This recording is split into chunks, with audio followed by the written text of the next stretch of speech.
Hello అండి. Welcome to my channel. ఈరోజు recipe వచ్చేసి కృష్ణాష్టమి స్పెషల్. ఈ 3 వంటకాలు నార్త్ సైడ్ చేస్తారండి. వీటిని ప్రసాదంగా చేసి కృష్ణాష్టమి రోజు కృష్ణుడికి నైవేద్యంగా సమర్పిస్తారు. మనం కూడా ఎప్పుడు ఒకటే ప్రసాదం కాకుండా ఇలా కొత్తగా చేసి దేవుడికి నైవేద్యంగా సమర్పిద్దాము. ఈ ప్రసాదాన్ని టేస్ట్ చేశారంటే మీరు కూడా చాలా ఇష్టపడతారండి.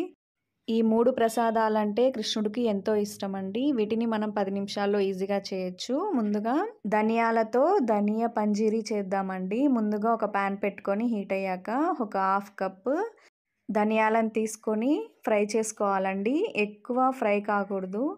2-3 నిమిషాలు సిమ్లో పెట్టుకొని చాలా లైట్గా ఫ్రై చేసుకోవాలండి. ఇలా ఫ్రై అయిపోయాక వీటిని తీసుకొని పక్కన చల్లార్చుకోవాలి. ఇలా చల్లార్చడానికి పక్కన పెట్టేసి మిగతా వాటిని ఫ్రై చేసుకోవాలండి. అదే ప్యాన్ పెట్టుకొని ఒక స్పూన్ నెయ్యి వేసుకోవాలి. నెయ్యి కాగాక కొన్ని బాదాం ముక్కలుగా కట్ చేసుకొని వేసుకోవాలండి. అలాగే జీడిపప్పు, కొన్ని ఎండు ద్రాక్ష, వాటర్ మిలాన్ సీడ్స్ కూడా వేసుకోవాలి. అలాగే కొన్ని మఖానా వేసుకోవాలండి. అదే లోటస్ సీడ్స్ అంటారు కదా, అవి వేసుకొని కొద్దిగా ఫ్రై చేసుకోవాలి. ఇలా ఫ్రై అయ్యాక కొద్దిగా ఎండు కొబ్బరి కానీ పచ్చి కొబ్బరి కానీ ఉంటే దాన్ని తురుముకొని వేసుకోవాలండి. ఇవన్నీ వేసుకోవటం వలన టేస్ట్ బాగుంటుందండి. ఇలా గీలో మంచిగా ఫ్రై చేసుకున్న తర్వాత పక్కన పెట్టేసుకోవాలి. ఇప్పుడు మనం ముందుగా ఫ్రై చేసుకున్న ధనియాలను తీసుకొని మిక్సీ జార్లో వేసుకొని పౌడర్ లాగా పట్టి పెట్టుకోవాలండి. తర్వాత అదే ప్యాన్లో ఒక స్పూన్ నెయ్యి వేసుకొని మనం ముందుగా పట్టుకున్న ధనియాల పొడి వేసుకొని నెయ్యిలో బాగా ఫ్రై చేసుకోవాలండి. సిమ్లోనే పెట్టుకొని కలుపుకుంటూ బాగా ఫ్రై చేసుకోవాలండి. ఇలా కొద్దిగా కలర్ మారుతూ ఉండగా మంచి స్మెల్ వస్తూ ఉంటుంది. అప్పుడు ఈ ధనియాల పొడి కరెక్ట్గా ఫ్రై అయిపోయినట్టు. చూసారా, కలర్ చేంజ్ అయింది. ఇప్పుడు తీసుకొని దీన్ని పక్కన పెట్టి చల్లార్చుకోవాలి.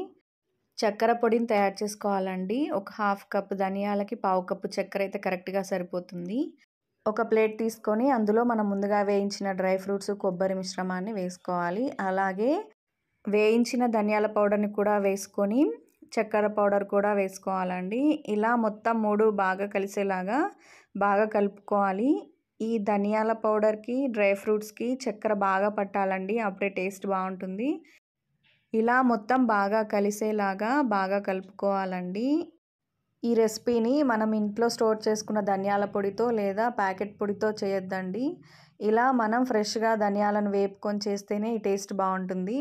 ఇలా మొత్తం కలిపేసి ఒక బౌల్లో వేసుకొని తులసి ఆకులు పెట్టి దేవుడికి నైవేద్యంగా పెడితే కృష్ణుడికి ఎంతో ఇష్టమైన ప్రసాదం రెడీ అయిపోతుందండి. ఇప్పుడు ఇంకో రెండవ ప్రసాదం వచ్చేసి పంచామృతం అండి. ఈ పంచామృతం చేయటానికి ఒక బౌల్ తీసుకొని అందులో హాఫ్ కప్పు పాలు పోసుకోవాలి. అలాగే 2 స్పూన్ల పెరుగు వేసుకొని మెత్తగా కలుపుకోవాలండి.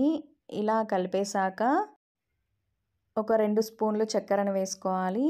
అలాగే తేనెను కూడా 2 స్పూన్లు వేసుకొని ఈ పాలు, పెరుగు, అలాగే తేనె, చక్కెర మొత్తం బాగా కలిసేలాగా బాగా కలుపుకోవాలండి.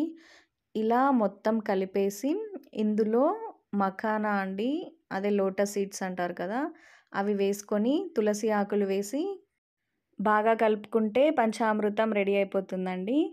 ఇప్పుడు ఈ పంచామృతాన్ని కృష్ణుడికి నైవేద్యంగా సమర్పించవచ్చండి. నెక్స్ట్ వచ్చేసి మాఖన్ మిశ్రీ అండి.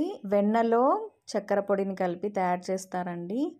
మన దగ్గర వెన్న ఉంటే వెన్నతో డైరెక్ట్గా చేయొచ్చు. వెన్న లేని వాళ్ళు ఇలా ఒక బౌల్లో ఐస్ క్యూబ్స్ తీసుకొని ఒక 3-4 స్పూన్ల నెయ్యిని వేసి ఇలా ఒకే డైరెక్షన్లో రౌండ్గా తిప్పారంటే 1-2 నిమిషాల్లోనే మనకి వెన్న తయారైపోతుందండి. ఈ విధంగా వెన్న వచ్చే వరకు రౌండ్గా తిప్పుతూ ఉండాలి. చూసారా ఎంత బాగా వెన్నలాగా వచ్చేసిందో. టేస్ట్ మాత్రం నెయ్యిలాగే ఉంటుందండి, వెన్న ఫ్లేవర్ రాదు. ఇంకా రాని వాళ్ళు ఇంకొంచెంసేపు తిప్పచ్చండి. తర్వాత ఇందులో ఉన్న ఐస్ క్యూబ్స్ని తీసి పక్కన పెట్టుకోవాలి. తర్వాత ఇందులో కలాకండ్ లాగా పెద్దగా ఉంటుంది కదా అండి, దాన్ని దంచుకొని ఇలా లైట్గా పొడిలాగా చేసుకొని ఆ పౌడర్ని కొద్దిగా వేసుకోవాలి. అలాగే ముందుగా పాలలో నానబెట్టుకున్న కుంకుమ పువ్వు పాలు పోసుకొని మంచిగా కలుపుకోవాలండి. రెడీ అయిపోయినట్లే అండి.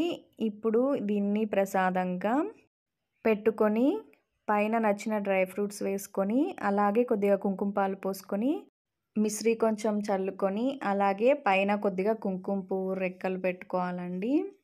ఇలా పైన అంతా పెట్టేసుకొని దేవుడికి నైవేద్యంగా పెట్టారంటే దేవుడికి ఎంతో ఇష్టమైన వెన్నతో చేసిన ప్రసాదం రెడీ అయిపోతుందండి.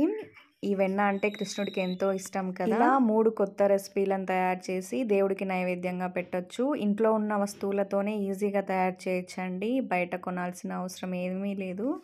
ఈ ధనియాలతో చేసిన రెసిపీ అయితే మీరు నమ్మరు. నిజంగా చాలా టేస్టీగా ఉంటుంది. ధనియాలతో చేశారంటే ఎవరు నమ్మరండి. అంత బాగుంటుంది. ఒకసారి ఈ మూడింటిని ట్రై చేసి దేవుడికి నైవేద్యంగా పెట్టండి. ఈ ప్రసాదాలు చేసి ఎలా వచ్చిందో కామెంట్ చేయండి. Thank you for watching. Subscribe, like, share and comment. Thank you. మరెన్నో ఇలాంటి వీడియోస్ కోసం సబ్స్క్రైబ్ చేయండి. Thank you.